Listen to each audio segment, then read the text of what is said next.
Oh my god, folks. So many new Battlegrounds Buddies got revealed today. I think I have 30 minions for this video, so we're going to move through this one really quickly as I can. God knows I'm not good at that. So this is going to be more of a recap than an actual in-depth review, but we'll still try to hit some key points here and there. So kicking it off here with Elise and Junior Navigator.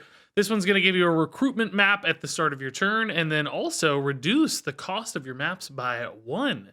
So getting the ability to discover a minion every turn I actually think is pretty cool, especially being able to do it for only 2 gold instead of 3 gold. And if you stack up maps in hand, they're going to keep getting reduced down to 0 eventually as well. So I think there's quite a bit of value investment, like free gold essentially, out of this card, which could go a surprisingly long way. It's just, as always, will it be worth the kind of tempo sacrifice to keep the Junior Navigator on board for multiple turns? It's going to be the constant question for basically all of these longer term cards. Next up is Reno with the Senior Tomb Diver. Death Threat will make your rightmost minion golden. So that is a combat effect. Remember, that will not stay golden, so you can't just like farm multiple goldmans. It's not a permanent golden. So, you know, this is more of like a short-term sort of thing. You want like that golden baron, basically, a golden juggler. You can get it for a combat if you keep this around.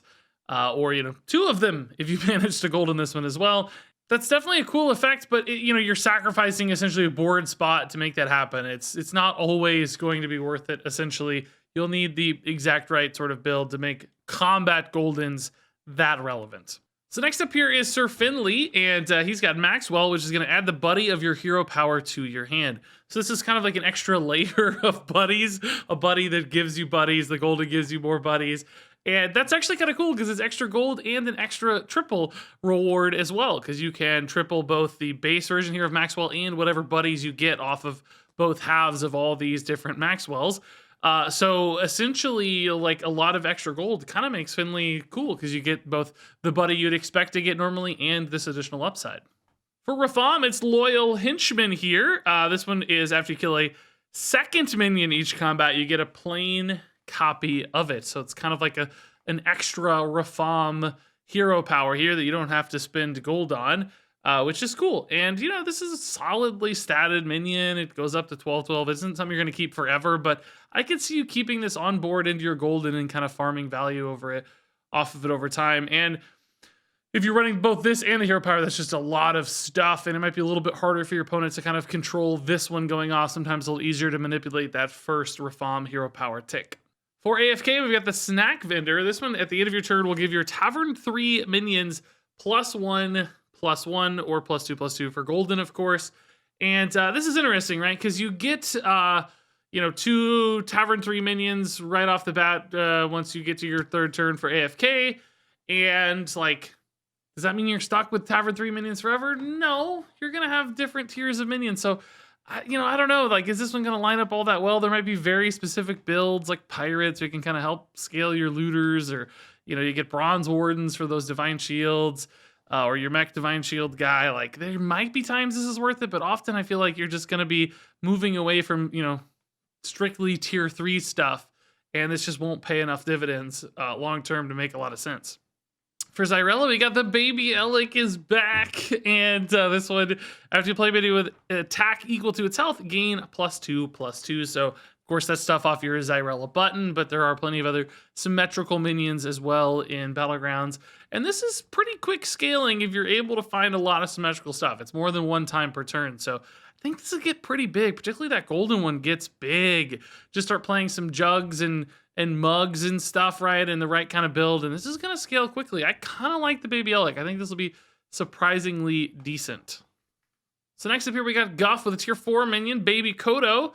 Battlecry, refresh Bob's Tavern with a minion of each tavern tier. So this is kind of cool. We're assuming this just gives you a tier 6 unit anytime you play it. Could be a way if you push really hard for this Baby Kodo to get a guaranteed 6 and maybe a good 5 build around as possible as well. Of course, that kind of feeds into Guff's hero power, but you don't really care that much probably about filling in the gaps on Guff's hero power. It's going to be more about getting those higher tier things essentially discovered. Now, this is tier 4, so it's going to take a while to get this one. Might be too late for those higher tier rewards to really be worth it, but there might be some scenarios where you get it just quick enough to hit those big hits at high tiers to make it worth it. Yashiraj here has Baby Yashiraj. Whenever you summon a minion of your current tavern tier, give it +4/+4. So of course, if you're hitting your hero power, you're gonna help scale those stats up. Sometimes you get like a weak Battlecry minion or just like that Light Fang or something that's garbage. Just gives it a little bit of extra punch on board, but of course at the cost of keeping this on board as well, which can be pretty punishing. But keep in mind, it's also not just off your hero power. There are lots of other ways to summon minions, both in shop, where you can just keep that buff permanently, since it'll be a shop buff instead of a tavern buff or combat buff, but then also even in combat, right? Like with death rattles going off. You can even do something like stay on tier 1 with a bunch of death rattle or reboard minions and try to like get big stat buffs and just go that way. I don't think that'd be a very good build. It wouldn't stay around forever, but it's at least a fun idea for this one. Moving on to Baby N'Zoth here, an 8/4, tier 4, not much of a baby. It's pretty big. And Battlecry make a friendly death rattle minion golden. So some really intriguing stuff there. Of course, turning anything golden can be pretty powerful. And then the golden version makes all friendly death rattle minions golden. So, you know, going for those like Goldrins, for instance, to really buff up a beast board could go a long way here with the Baby N'Zoths. This one's pretty crazy because it's a Battlecry too, so you can kind of get that use case out of it and then ditch it if you need to. It's an 8/4. You can maybe leave it around for a while in that golden, or just store it in hand, of course, to play for that golden. But I think sometimes you'll want to get this one quicker rather than later, because it is tier 4. It's going to come in pretty late. You might need to recover some tempo by playing it right away. Bigglesworth here has little KT, and it's like chasing Bigglesworth in the art, which is so cute. Tier 2 buddy, so coming along a little quicker. Start of your turn, get a plain minion from your lowest health opponent's war band.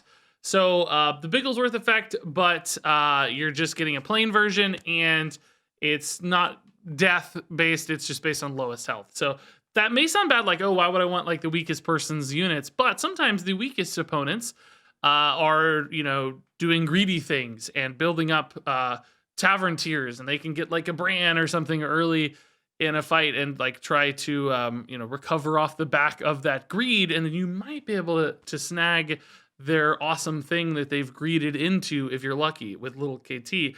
Plus, of course, this is just a lot of value generation. Next up here is Sharkbait, and this one seems crazy because it was confirmed how it works. I'll tell you, this is a tier 4 for Crag, and Battlecry refresh your hero power. Now, normally, you know, you play this at 8 gold, 10 gold, whatever. You get a bunch of gold, make a big swing turn, advance a tier, whatever. You're making crazy plays. Now, if you have this, you refresh it, it stays at the same gold level. So if you get 10, you can get 10 again. Or more likely, you know, you take something at 6, 8 gold.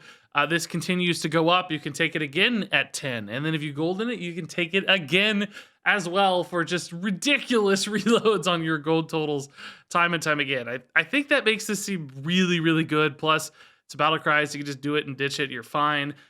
Feels like you're going to make some really crazy power plays off the back of this. For Ticketus here, we have the Ticket Collector, another one I like a lot. Battlecry, discover a Dark Moon prize from the most recent prize turn. And some of the prizes, of course, are absolutely bonkers strong. And if you're able to hold this until you've had a really good mid to late game prize turn, so like the 3rd prize turn, for instance, you can get just obscene value potentially off of multiple Ticket Collectors here. So some really interesting possibilities here to just create monster swing turns in the late game if you're able to do that. For Oma, we got the Evergreen Botany, another tier 4. At the end of your turn, add a random minion of your tavern tier to your hand. So a great way to reward you for accelerating your tavern tiers on Omu. And I think it's pretty good. It's not that big of a sacrifice on board 7-6 in the mid game. Like, you can kind of get away with that sometimes because it's going to be generating a lot of big value, right? Like hitting really key tier 4 and tier 5 minions sometimes, giving you some power plays and just, of course, gold value as well. And then for the golden version, 2 minions, you get up to like tier 6. Getting 2 free tier 6s throughout the course of a game over and over again could be pretty darn powerful, getting those Amalgadons and finishing pieces for your builds. So I do like this one quite a bit. For Blackthorn, we have Death's Head Sage. And this one reads, after you gain a blood gem, gain an extra one. And that's really cool. So not only good, of course, for Blackthorn's tier ups, you're just getting some extra blood gems, extra immediate tempo, but also, of course, if you're going into Quillbores, all of those blood gem synergies start to essentially multiply. So if you got your agams and stuff, you can scale up even faster. Now, I will say, like, there's some risks here. Sometimes you have, Quillbore builds that fill your hand really easily anyway with the little Divine Shield D3 drop guy. Sometimes you just get 10 blood gems very easily in a Divine Shield build anyway. So in some case, like, this may just overfill your hand and kind of lose its value, but there might be other builds where you're just gaining a few at a time and scaling more reasonably that this actually makes a lot of sense. Moving on to Galing here with a Flight Trainer. This one reads, at the end of your turn, progress your flight path by 1 turn. So actually accelerating your completion of your free minion, which is what most people pick, the 3-turn option where you get a minion of your Tavern tier. Pushing it up quite a bit. Now, that's cool. Like, getting minions faster is good, but it also could sometimes mess a little bit with your curve because you're trying to tier up to make sure you're hitting a minion of a higher tier off of that flight path. So somebody's got to do some math here about figuring out exactly what the breakpoints look like and when the tier ups make sense or not. It's still going to be advantageous on average, I'd say, but it might mess things up in a way that it just kind of gets too awkward to make a lot of sense.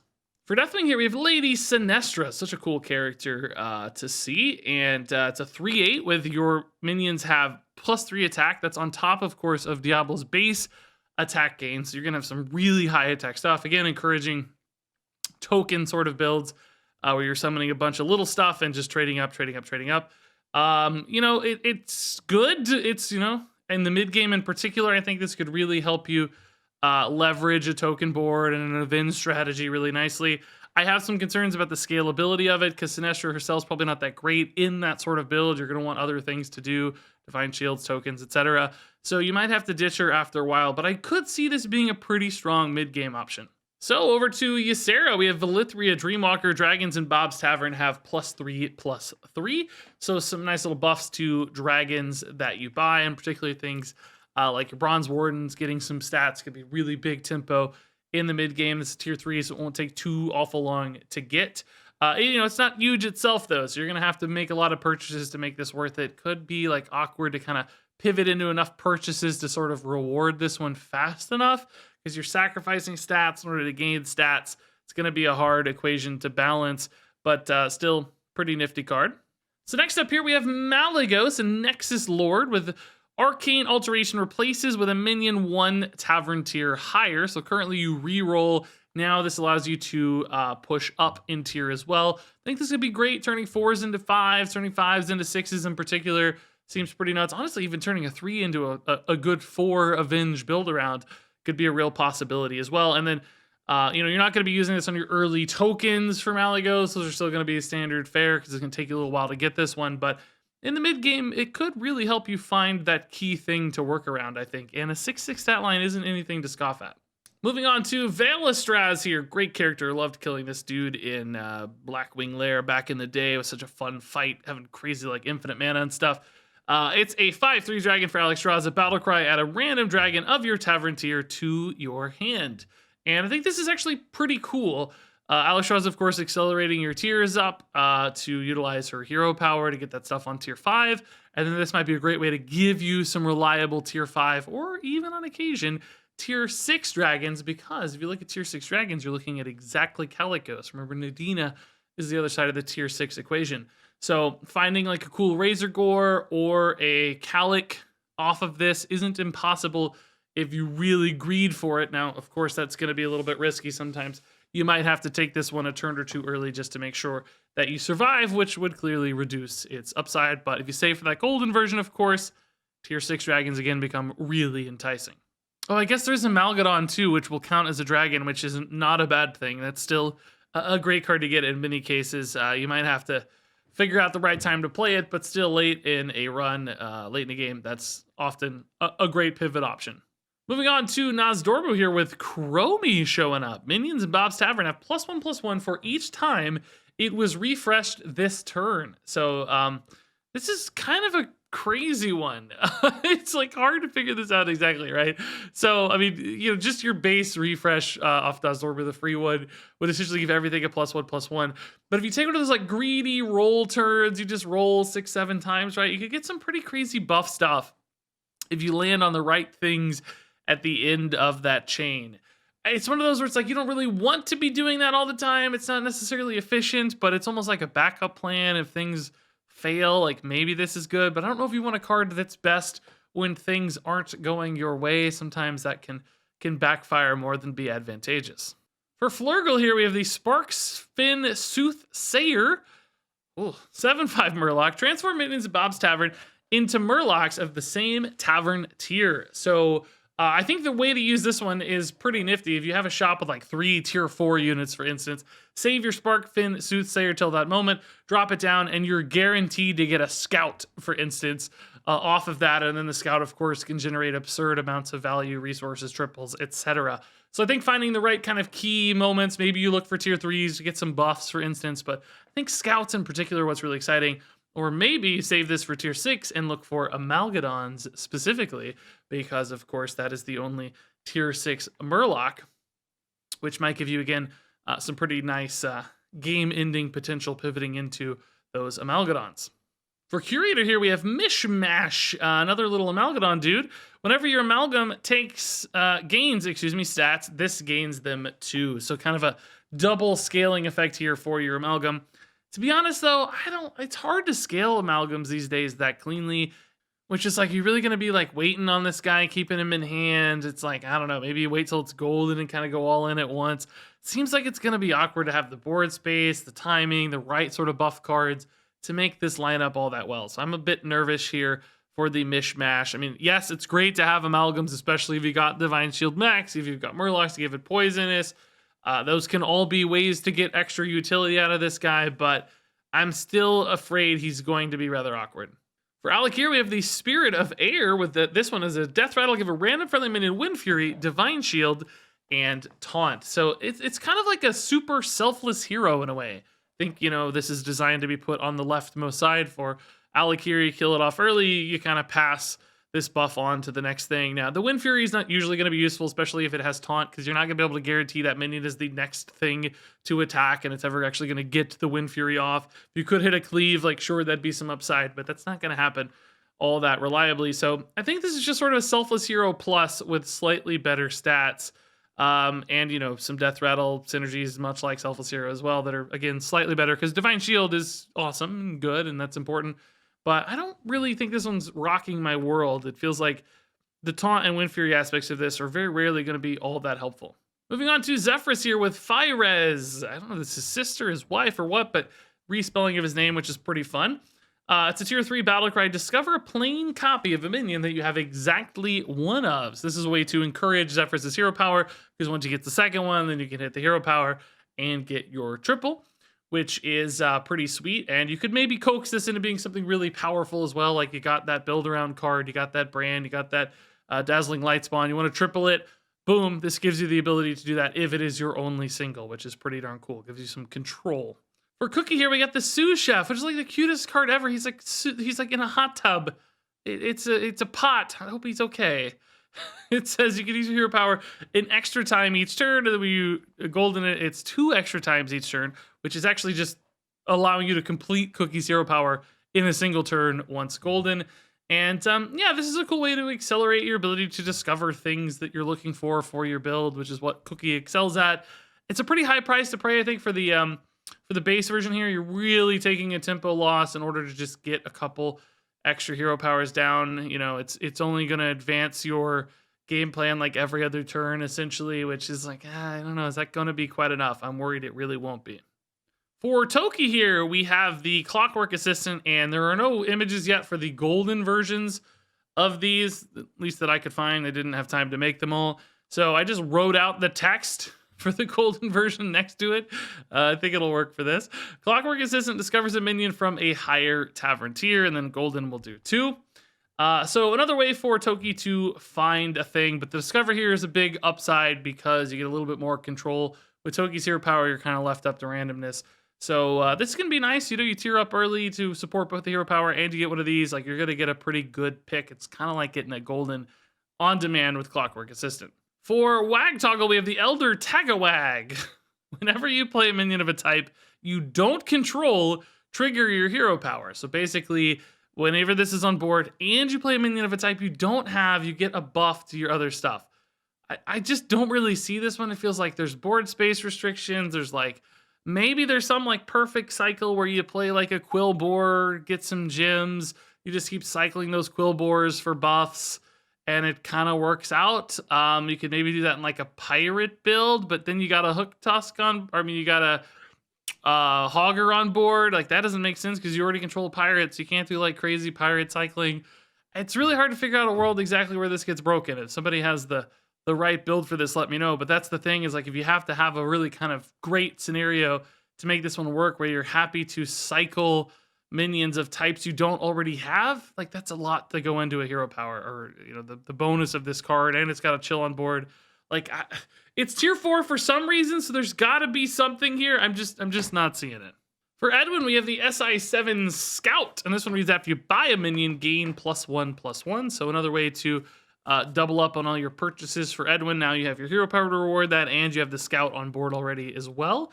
And that's okay. It's not going to get super big super fast, I don't think, with just the +1/+1, but it might fill in some gaps in the mid game to reward that kind of big buy turn sometimes you'll take with Edwin when you're buffing something else you really care about, and then this gets that free upside. For Cthulhu, this one's pretty weird. Tentacle of Cthulhu. After a different friendly minion gains stats, gain +1/+1 until your next turn. So of course with Cthulhu's hero power buffing things one at a time, if it's hitting other things, this is kind of duplicating all of those buffs. Now, of course, buffs can hit this, in which case you're just getting the base buff, you're not getting the duplication. It's also outside of Cthulhu hero power, any other thing that's buffing stuff. This is also going to gain the +1/+1, but it's only temporary. It's basically just until the next turn, so you're kind of starting over every time. And I do worry that limits this one. Like, yes, of course, a late game Cthulhu can add like 12/12 to this, and if you double it, could maybe add like 24/24, or a little bigger depending on the length of the game. But that's not that crazy big, and you can't, like, so I don't know. I guess the idea is like, use this to sort of shore up your mid game a little bit, kind of get a free unit. It's growing with you, so it's not a big tempo loss of the turn you play it, and then you kind of pivot off of it later. If it does do that, if it kind of fills in those mid-game turns, makes you stronger, gives you time to, you know, more aggressively tier up or whatever, it might be okay, but I still worry about this one. It just doesn't feel like it's going to be that impactful. And then finally, the last minion here is Tamsin, and that's Monstrosity, her dad, Cornelius. This is dark. He reads, after a friendly minion dies, gain its attack. And of course, Tamsin is destroying the lowest health thing and giving its stats to her board. And this is kind of doubling up on that by gaining the attack of the minion that she kills off at the beginning. But then also, of course, any additional minion. If you like park this on the far right side of your board, stuff dies off. Like, you know, this is going to start stacking up crazy high attack values. Now, here's the thing, right? Like, there's sort of a practical cap on how valuable attack is in Battlegrounds usually, right? Once you get up to a certain number, you don't need more. There's usually not that big of minions to hit. Certainly some specific builds, elementals and stuff, getting up to 200 or something could be relevant, but most of the time, you don't need that much attack. There's that practical limit here. Then you kind of get diminishing returns. But, you know, this is just going to be a big high attack thing. It might actually be able to stick around. That said, I still don't have a lot of faith in Tamsin, and I don't think this is going to really change Tamsin's fate all that much. And there you go, folks. That is it for these Battlegrounds Buddies. My God, there's so many interactions to think about, so many crazy things to consider.